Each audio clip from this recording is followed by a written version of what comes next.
Désolé, j'ai mis en ligne la première partie. On se retrouve donc pour la partie 2 et on attaque la gamme des petits tracteurs. Donc on commence en beauté avec un 5S.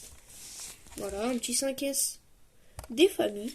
Alors lui, c'était mon premier petit tracteur. Quand je dis petit, il est vraiment petit. Voilà, mais quand on lui demande de faire un job, il le fait. Donc peut-être qu'un jour, il fera des dioramas. Je sais pas encore. Donc on met quelques petits plans et la boîte... je ne l'ai pas retrouvée pour cette vidéo. Mais pour la prochaine, je ferai unboxing de mes prochains petits tracteurs. Donc voilà. On va passer sur un Valtra. Je vais pas vous spoiler le type de tracteur. Mais en tout cas, c'est un très bon tracteur que j'ai moi-même eu la chance de le tester en vrai. Et voilà, donc je vous avais pas menti. On se retrouve avec un Valtra, un G5 cette fois. Voilà. Alors, ce qu'il y a au-dessus, la petite boule, le petit truc blanc, c'est pas un frigo, non.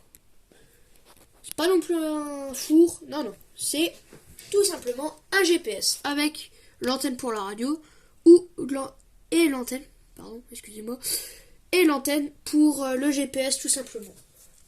Donc, à l'arrière, lui, c'est la seule miniature que j'ai qui a un triangle. Donc, étant donné que dans son pays, la Suède, on a besoin de tout ce qui est triangle pour être bien visible, bah voilà. Et pour ceux qui demandent, non, c'est pas un placement de produit pour les miniatures Massey Ferguson. Non, c'est moi, le petit paysan alsacien, qui avait envie de vous montrer mes miniatures. Sinon, j'aurais été obligé avec YouTube de mettre placement de produit, hashtag, machin, publicité, et voilà. Donc on va passer au prochain tracteur. Et si tout simplement la vidéo vous a plu, la première et la deuxième partie, abonnez-vous avec la cloche, mettez un like, ça me fera extrêmement plaisir. D'ailleurs, on approche bientôt des 500 abonnés, donc explosez-moi le bouton s'abonner là en bas. Donc merci pour ceux qui le font. Alors maintenant on passe sur un télescopique Massey Ferguson. Alors le nom, j'ai juste retenu que c'était un télescope. Pour ceux qui s'y connaissent, il est là. Contactez-moi dans les commentaires. Donc ça c'est un télescopique nouvelle génération de chez Massey Ferguson. Donc voilà, on va pas s'attarder trop longtemps quand même dessus. Petit crochet, ce qui est pratique quand on fait un diorama tractage. Donc voilà. Avec cette fois godet croco. Et j'en ai un autre qui est un peu cassé, qui lui a une fourche à palette qu'on peut changer pour une pince à botte. On va passer sur les matériels style faucheuse et Pandora en grès et tout.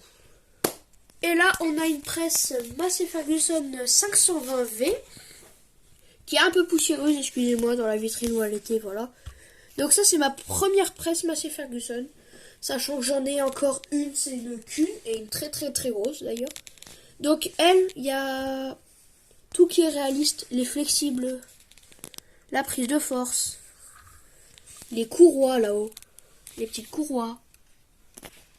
Tout ce que vous voyez là est 100% réaliste. Tout tourne normalement, si c'est pas cassé. Par contre, ce qui est moins réaliste, c'est que la porte ne s'ouvre pas. Or, on peut pas tout avoir. Donc voilà.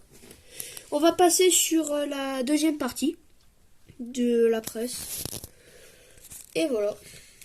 Attends. Donc voilà, je la déplie juste un peu pour vous montrer que elle s'ouvre vraiment de partout. Et regardez comme c'est réaliste. Bon, on voit pas trop. Voilà, il y a les ranges. Bon. Ce qui est bien, c'est que quand on frappe vraiment fort, des fois elle se ferme des deux côtés. Donc, voilà, il y a tout qui s'ouvre. C'est des vraies chaînes pour ceux qui demandent. Et à l'intérieur, il y a effectivement un ballot. Voilà. Alors, ensuite, au-dessus, on a tout ce qui est mécanisme pour mettre la ficelle. Voilà, ce qui est plutôt bien. Et de l'autre côté, je vous avais fait un diorama également. Enfin, une transition, super transition, que j'ai adoré faire avec le petit 724. Avec cette presse également. Et tout est fonctionnel là-dedans. Les tiroirs se lèvent, se baissent, s'inclinent, et voilà. Donc maintenant on va passer sur tout ce qui est, j'ose appeler, gamme verte. Or je n'ai pas encore de faneuse, donc Andener faucheuse. Donc voilà. Petite faucheuse avant classe des familles, c'est une 3600, excusez-moi. Et elle, c'est une Siku qui va sur le Fent.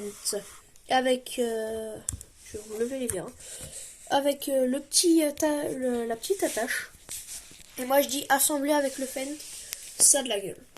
Donc voilà. Ça, c'est du 100% métal, or du plastique. Et en dessous, on a la petite faneuse là. Ça, c'est la rangée des couteaux. Et là, la petite rangée des faneuses. Donc voilà, on va passer sur l'Andener Kun, qui est juste imposant. Voilà cette magnifique Andener Kun entièrement fonctionnelle. Donc voilà, là je fais bouger les roues à l'arrière, ce qui est, je trouve, plutôt pas mal. Bon, par contre, ça arrive qu'il frotte un peu. Mais alors, il est magnifique, totalement fonctionnel. Bon, je touche avec celui-là, hein. Je touche avec les doigts. Désolé, je gêne la caméra. Donc il y a tout qui fonctionne. Les dents, ça tourne, enfin, normalement. Et si on le baisse vraiment, des deux côtés, là je vais juste baisser un côté pour la vidéo, bah, il roule. Les roues, ils roulent. Donc voilà. Ce qui est, à ma foi, très bien. Pour le prix que je l'ai payé, qui était à l'époque à 70 €, même pas. Donc voilà.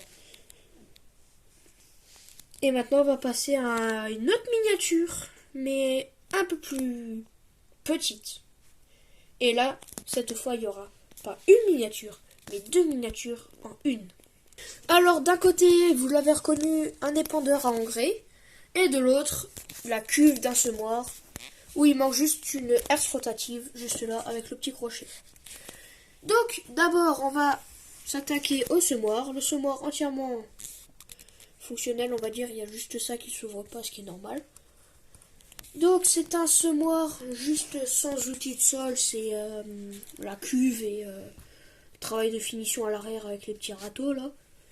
Alors, maintenant, je vous invite à regarder très attentivement ce semoir et me dire où, à votre avis, je l'ai acheté. En commentaire, bien entendu. Donc voilà. Petit semoir des familles Kun. Et c'est un Vanta 330. Donc, je vous invite maintenant à regarder de l'autre côté. Un magnifique petit dépendeur à engrais.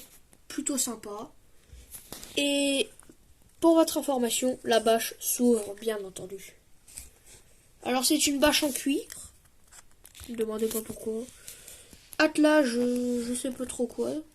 En tout cas, j'arrive pas à l'atteler sur l'un de mes tracteurs. Petit flexible indépendant qu'on peut ranger là. Et ça va être une fin de vidéo.